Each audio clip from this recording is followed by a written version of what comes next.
Hello hello hello. तो कैसे आप सभी? मैं इफ्तिखार एक बार फिर से स्वागत करता हूँ आप सभी का अपने एक नए वीडियो में। दोस्तों, पिछली क्लास में हमने एक्सरसाइज 1.1 डिस्कस कर ली थी, सारे क्वेश्चन कर लिए थे। आज हम करेंगे एक्सरसाइज 1.2। एक्सरसाइज 1.2 रियल नंबर, और ये लास्ट एक्सरसाइज है। आपके एनसीईआरटी में केवल दो ही एक्सरसाइज हैं, ये आपकी लास्ट एक्सरसाइज है। इसके बाद आपका लेसन समाप्त हो जाएगा। तो इस एक्सरसाइज में हम क्या डिस्कस करने वाले हैं? इस एक्सरसाइज में हम डिस्कस करेंगे परिमेय संख्या, परिमेय संख्या, परिमेय संख्या और अपरिमेय संख्या के बारे में। परिमेय संख्या और अपरिमेय संख्या के बारे में, संख्या के बारे में क्या डिस्कस करेंगे? परिमेय संख्या कौन सी होती है, सारी परिमेय संख्या के बारे में डिस्कस करेंगे। बताया था हमने, जो संख्या है पी अपान क्यू के रूप में लिखी जा सकती हैं, परिमेय संख्या कहलाती हैं। उसके बाद हम डिस्कस करेंगे अपरिमेय संख्या क्या होती है, कोई भी अपरिमेय संख्या को सिद्ध कैसे करते हैं कि वो अपरिमेय ही है। तो बहुत सारे रूल होते हैं, एक शॉर्ट मेथड के माध्यम से हम पढ़ेंगे, जो आपकी यूपी बोर्ड की भी दृष्टि से एकदम सॉलिड मेथड होगा। तो चलिए, ज़्यादा समय वेस्ट ना करके स्टार्ट करते हैं अपना आगे का वीडियो। तो एक्सरसाइज 1.2 का पहला क्वेश्चन है, रूट फाइव एक अपरिमेय संख्या है। कोई भी अपरिमेय संख्या, उसको कैसे सिद्ध करेंगे कि वो अपरिमेय संख्या ही है, कैसे सिद्ध करेंगे? तो सिंपल हम मान लेते हैं उसका अपोजिट, कि अगर कोई अपरिमेय संख्या है तो उसका अपोजिट मान लेंगे कि वो एक परिमेय संख्या है, और उसको परिमेय संख्या का रूल लगा के उसको प्रूफ करने की कोशिश करेंगे। अगर लास्ट में जाके हमारी कल्पना कल्पना का विरोधाभास हो रहा है, तो ये विरोधाभास आया किस लिए? क्योंकि हमने शुरुआत में ही मान लिया, क्या कोई भी अपरिमेय संख्या थी, उसको हमने शुरुआत में ही मान लिया कि वो परिमेय थी। तो ये हमारी गलत कल्पना के कारण उसका लास्ट में विरोधाभास होने लगेगा, जो हमको बताएगा कि रूट पाँच एक अपरिमेय संख्या है। तो कैसे साबित करेंगे या कैसे सिद्ध करेंगे, तो चलिए देख लेते हैं। तो क्वेश्चन नंबर पहला अपना, सिद्ध कीजिए कि रूट पाँच एक अपरिमेय संख्या है। तो सिंपल मान लेंगे, हम मान लेंगे क्या, अपोजिट मान लेंगे। माना माना माना रूट पाँच एक, माना रूट पाँच एक परिमेय संख्या है, एक परिमेय संख्या है, ये हमने मान लिया है। अपरिमेय संख्या को परिमेय संख्या मान के ही सिद्ध करेंगे, उसका अपोजिट लेके सिद्ध करेंगे। तो अगर रूट पाँच एक परिमेय संख्या है तो किसके बराबर होगी? तो रूट पाँच आ जाएगी अपने, अगर ये परिमेय संख्या है किसके बराबर आएगी? तो ये पी अपान क्यू के बराबर आ जाएगी। और जहाँ जहाँ पी व क्यू क्या हो जाएगा? सह आभाज्य हो जाएंगे, सह आभाज्य हो जाएंगे, सह आभाज्य, सह आभाज्य, सह आभाज्य। सह आभाज्य क्या होती है? ऐसी संख्या जिनका HCF या हाईएस्ट कॉमन फैक्टर एक आता है। तो ये ऐसी संख्या है पी और क्यू जिनका HCF क्या आना चाहिए? इनका HCF आना चाहिए कितना? एक। और अगर इनका HCF आखिर में एक से ज्यादा आ गया, मतलब एक से कुछ भी आ गया डिफरेंस, इसका मतलब ये सहआभाज्य नहीं है। और ये अगर सहआभाज्य नहीं है, इसका मतलब पी व क्यू परिमेय नहीं है, और पी व क्यू परिमेय नहीं है, इसका मतलब ये भी परिमेय नहीं है। और अगर ये परिमेय नहीं है तो ये क्या होगा? फिर अपरिमेय होगा। तो यही एक बस कल्पना है, इसको हम करते हैं। तो चलिए कर लेते हैं। अब यहाँ पर हम लिखेंगे सिंपल क्या, वर्ग करने पर, वर्ग करने, वर्ग करने पर, वर्ग करने पर लिखेंगे तो यहाँ पे हो जाएगा वर्ग करने पर जैसे लिखेंगे स्क्वायर हट जाएगा, यहाँ पे आ जाएगा ये पाँच, और यहाँ पे आ जाएगा पी स्क्वायर बटे बटे क्यू स्क्वायर। यहाँ पे एक क्यू स्क्वायर बटे वाली संख्या है, बटे की संख्या सामने के गुणे में जाती है, तो हो जाएगा पाँच क्यू स्क्वायर, और यहाँ पे आ जाएगा क्या? P square. इसको हम मान लेंगे समीकरण नंबर अपना एक, समीकरण समीकरण एक, समीकरण एक। अच्छा, यहाँ पे हम ऐसे भी लिख सकते हैं इसको कि ये पी स्क्वायर है, पी स्क्वायर है, ये गुणे वाली संख्या सामने के उसके बटे में जा सकती है, और यहाँ पे हो सकता है कि आपका ऐसे हो सकता है क्यू स्क्वायर। तो यहाँ पर अगर हम पूछें कि क्या इसका मतलब है, तो इसका मतलब इतना है कि भैया जो पी स्क्वायर है, पी स्क्वायर है ना, पी स्क्वायर ये पाँच से कट जाएगा, पाँच से कट जाएगा।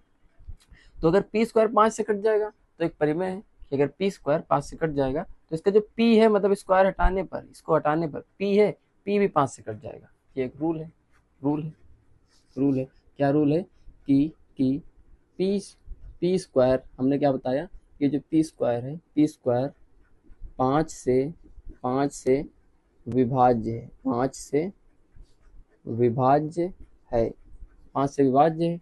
अतः अतः पी भी, अतः पी भी पाँच से, 5 से विभाज्य होगा, 5 से विभाज्य होगा।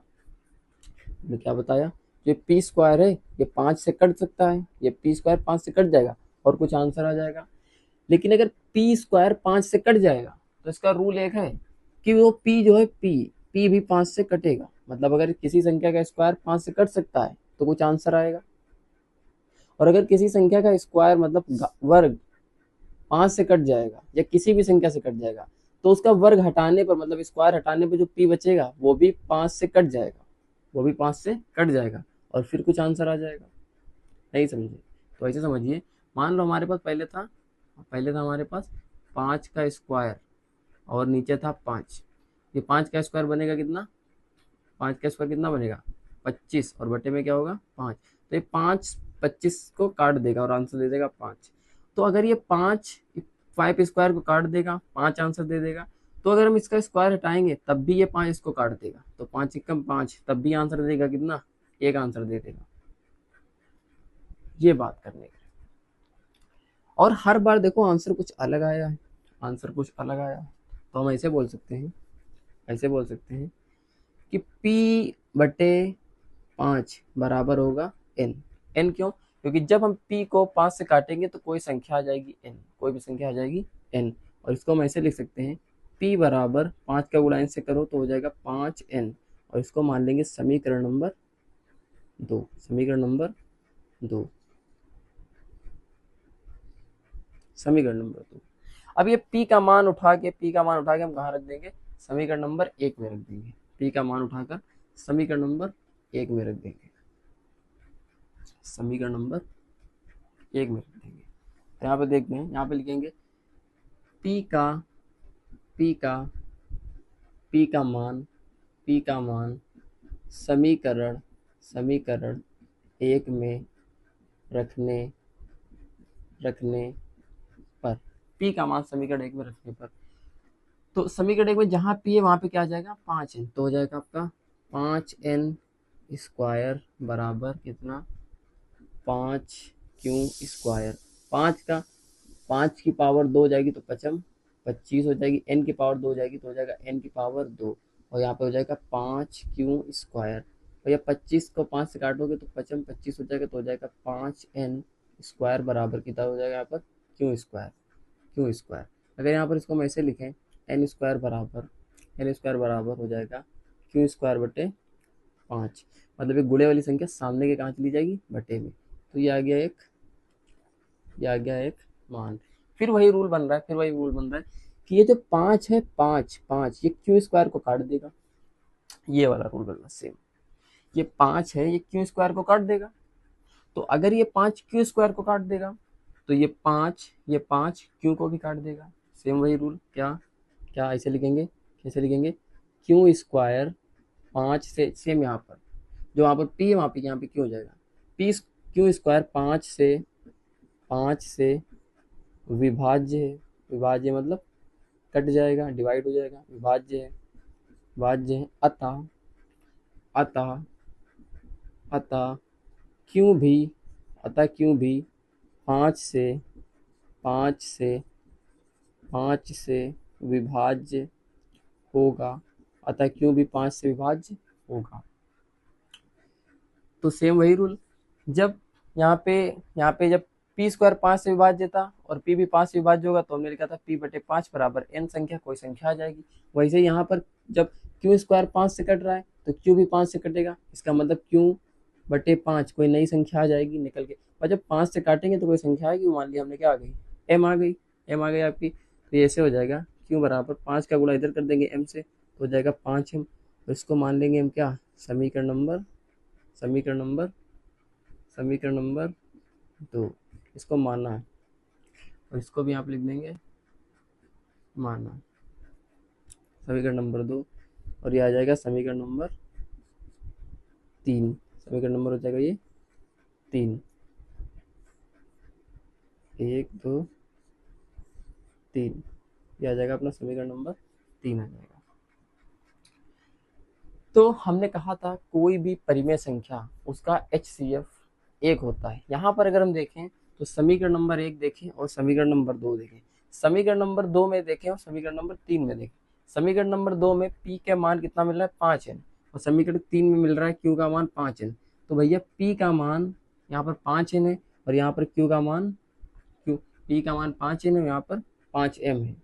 और हमने कहा था P और Q सहअभाज्य है, मतलब P और Q का जो HCF आएगा वो कितना आना चाहिए, 1 आना चाहिए। लेकिन यहाँ से अगर हम देखें तो HCF P व Q का HCF कितना आ गया, HCF दोनों में देखो 5 5 कॉमन है, इसका मतलब HCF कितना आ गया इनका, 5 आ गया HCF, 5 आ गया HCF, जो कि क्या होना चाहिए, नहीं होना चाहिए था। HCF अगर आ जाता 1 तो हम बोल देते क्या परिमेय संख्या है, लेकिन HCF कितना आ गया 5, HCF आ गया 5। तो लिखो ये 5 कैसे आ गया, ये 5 ऐसे गया क्योंकि हमने ऊपर माना गलत है, माना क्या है परिमेय संख्या। तो लिखो क्या कि HCF बराबर 5 आ गया, अतः हम क्या बोलेंगे, अगर HCF 5 आ गया, HCF 5 आ गया तो हम बोलेंगे P और Q सहअभाज्य। पहले क्या थी, पहले थी सहअभाज्य थी। सहअभाज्य कब होती है, जब HCF कितना होना चाहिए, 1 होना चाहिए, लेकिन है HCF कितना 5 है, तो बोल देंगे अतः P व Q सहअभाज्य नहीं है, सहअभाज्य नहीं है। ये सहअभाज्य नहीं है, क्यों नहीं है, क्योंकि हमने जो ऊपर माना है वो गलत माना है, हमारी पूर्व मान्यता ही गलत है। तो यहाँ पे लिख देंगे अतः यह विरोधाभास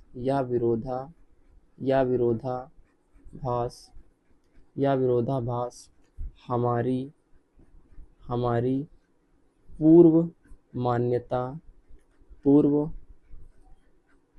पूर्व मान्यता के कारण आया, पूर्व मान्यता के कारण आया। यह विरोधाभास हमारी पूर्व मान्यता के कारण आया। अतः रूट पाँच एक अपरिमेय संख्या है,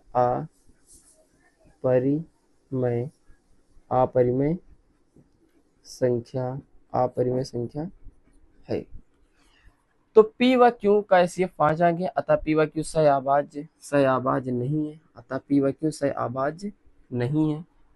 ये क्यों ऐसा हुआ सहअभाज्य नहीं है, क्योंकि अतः यह विरोधाभास हमारी पूर्व मान्यता के कारण आया, क्योंकि ये HCF आना चाहिए, इसका 1 आना चाहिए, आ गया कितना 5। क्यों 5 आ गया, क्योंकि हमने माना क्या परिमेय माना, ये गलत माना हमने, इसीलिए यहाँ पर विरोधाभास हो रहा है।